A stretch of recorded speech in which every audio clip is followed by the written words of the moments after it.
Hello and welcome to the newsroom. The national chairman of the People's Democratic Party, Uche Secondus, has expressed doubt over reports that rice farmers have endorsed President Muhammadu Buhari for a second term. He says it is also not possible for farmers to donate 1.77 billion naira to his campaign because they have vacated their land owing to clashes with herdsmen.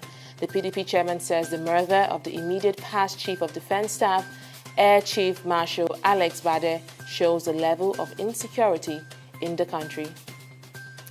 A chief magistrate's court in Kano on Friday remanded Deji Adeyanju in prison until February 2019 after taking his plea and concluding that it lacked jurisdiction to hear murder charges against the political activist. The police arrested Adeyanju on December 13, accusing him of being complicit in a murder case from the 2000s, but on Friday, the judge Hassan Fage ruled that he lacks the power to hear the homicide charges, but said the political activist should be remanded in prison until February 6, 2019, when a higher court could be available to hear the matter. 6 people have been killed when a plane chartered by DR Congo's Election Commission crashed near Kinshasa Airport. The Antonov 26 crashed as it was about to land after delivering election material to Shikapa in the center of the country. The consignment comprising election result forms was safely delivered before the accident. The Al-Shabaab leadership has broadcast a 42-minute statement accusing Islamic State IS group fighters of spoiling the ongoing jihad in Somalia.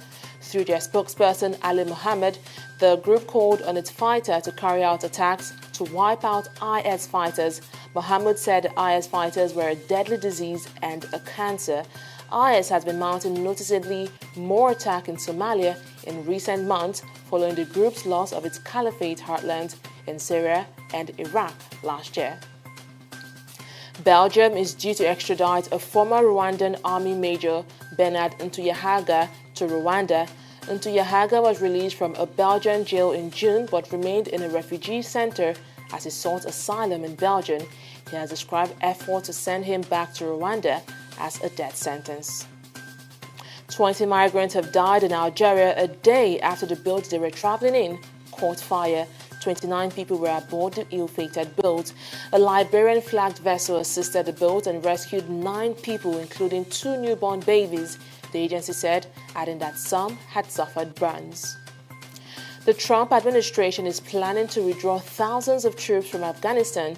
Reports, citing unnamed official, says about 7,000 troops, roughly half the remaining U.S. military presence in the country, could go home within a month. The report comes a day after the president announced the country's military withdrawal from Syria. The Australian Open has joined Wimbledon in introducing a final set tie break from next year's competition, according to the new rules which will come into force at January 14 to 27 event. The matches tied at 6-6 in the final set will move into a tie break, and the first player to reach 10 points with a difference of 2 will win the contest.